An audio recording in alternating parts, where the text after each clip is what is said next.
नमस्कार दोस्तों, मैं Himanshu mount K2 Himanshu sir channel पर आपका स्वागत करता हूं। आज हम लोग हिंदी की एक नई वीडियो के साथ हैं और इसमें हम लोग बात करेंगे कि सघोष और अघोष ध्वनियाँ क्या होती हैं। पिछली वीडियो में हम लोगों ने बात किया था कि अल्प प्राण और महाप्राण व्यंजन क्या होते हैं और उससे संबंधित ट्रिक भी मैंने आपको बताई थी कि किस प्रकार से आप परीक्षा में अल्प प्राण और महाप्राण व्यंजन सही कर पाएंगे।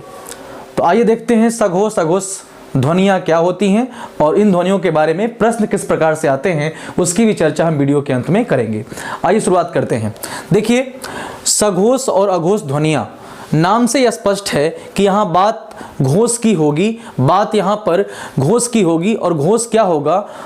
बोलने में कंपन, बोलने में कंपन या उच्चारण करने में कंपन।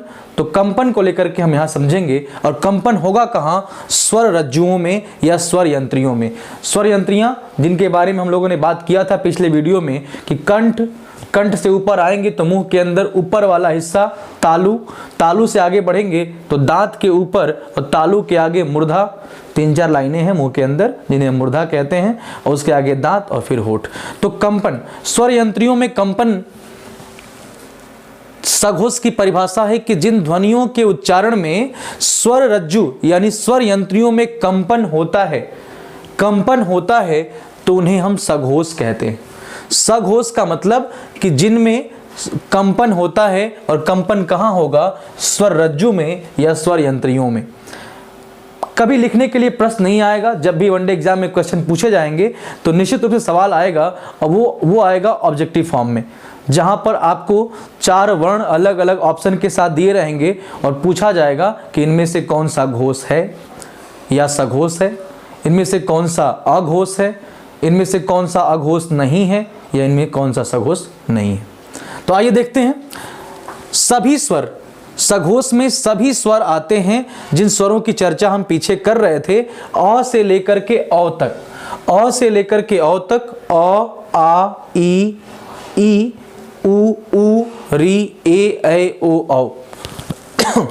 ये सभी स्वर सघोष होते हैं।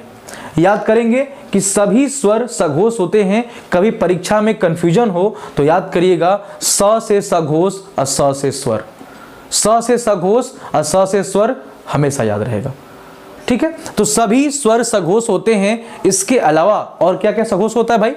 तो प्रत्येक वर्ग का तीसरा वर्ग की हम बात कर चुके हैं, 25 वर्गीय व्यंजनों की बात कर चुके हैं। इसके लिए आप चाहें तो मेरी पिछली वीडियो आप देख सकते हैं जिसमें हमने व्यंजन के बारे में स्पष्ट सब कुछ बताया हुआ है। प्रत्येक वर्ग का तीसरा, चौथा और पांचवा वर्ण, प्रत्येक वर्ग का तीसरा, चौथा और पांचवा वर्ण, जैसे ग घ ङ, हम बात कर रहे हैं इसके ऊपर, ये भी सघोष होता है। तीसरा, चौथा, पांचवा, तीसरा, चौथा, पांचवा, मैं बताता हूं कैसे आप याद करेंगे। इसके अलावा य र ल व जो अंतस्थ हैं ये भी सघोष होते हैं। और साथ में एक याद करना पड़ेगा आपको, ह उष्म व्यंजन है, ह उष्म व्यंजन है जो श श स ह के साथ आता है, लेकिन है ये अभी किसके साथ? य र ल व के साथ। तो जब आप सघोष अघोष की पढ़ाई करेंगे तो ध्यान रखेंगे कि य र ल व और ह ये पांचों यानी चारों अंतस्थ और ह भी सघोष होता है। तो सघोष क्या क्या होता है? सभी स्वर सघोष होते हैं, प्रत्येक वर्ग का तीसरा, चौथा, पांचवा वर्ण सघोष होता है और साथ में य र ल व और ह ये भी सघोष होता है। अघोष की बात करते हैं। अघोष किसे कहते हैं? तो जहां हम बात कर रहे थे कंपन होता है वहीं बात करेंगे कंपन नहीं होता है। अघोष है, नाम से स्पष्ट है, घोष नहीं होगा, कंपन नहीं होगा। तो जिन ध्वनियों के उच्चारण में स्वर यंत्रियों में कंपन नहीं होता उन्हें हम कहते हैं अघोष। और हिंदी की जो वर्णमाला है इसमें कोई भी स्वर अघोष नहीं है। हमने पहले ही बताया कि सभी स्वर क्या हैं? सघोष हैं। सभी स्वर क्या हैं? सघोष हैं। यानी प्रत्येक वर्ग का पहला क ख च छ ट ठ त थ प फ, प्रत्येक वर्ग का पहला और दूसरा व्यंजन तथा साथ ही सभी स श श स तीनों ये होते हैं अघोष। अब इन्हें हम इस चार्ट के माध्यम से देख पाएंगे आराम से। देखिए, अ, आ, ई, उ, री, ए, ओ, औ। ये सभी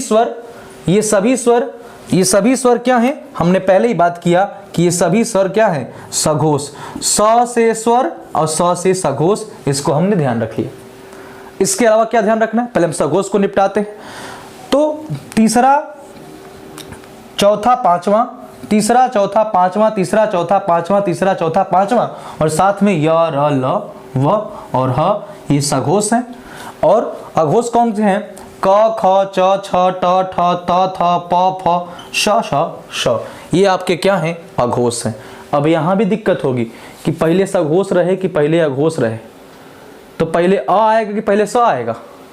पहले अ आएगा कि पहले स आएगा? तो आप कहेंगे पहले अ आएगा तो पहला क्या होगा? अघोष। अब बाद में स आएगा तो बाद में तीसरा, चौथा, पांचवा क्या होगा? सघोष। दो बातें याद करेंगे कि कोई भी स्वर अघोष नहीं है, सभी के सभी स्वर सघोष हैं। स से सघोष, स से स्वर।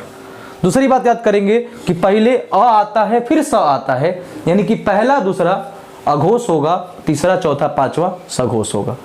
अब इसमें याद क्या करना है अंत में कि हम ह पर ध्यान रखेंगे कि हमारा ह श, श, स, ह के साथ स, श, स के बाद आता है, लेकिन ये आता किस श्रेणी में है? ये सघोष की श्रेणी में आता है, यानी य, र, ल, व के साथ आता है।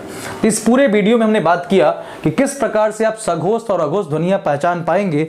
अगर ये वीडियो आपको अच्छी लगी हो तो इसे अपने दोस्तों को शेयर करिए, और अगर इस वीडियो के लिए आपको नोट्स की आवश्यकता है तो उसके लिए आप YouTube पर कमेंट करिए, आपको PDF फाइल में नोट्स भी मिल जाएगा। और पिछली वीडियोस में जो वीडियो आपने देखी है उस वीडियो के नीचे कमेंट करेंगे तो उनकी भी PDF फाइल आपको मिल जाएगी। बहुत बहुत धन्यवाद दोस्तों। Thank you so much.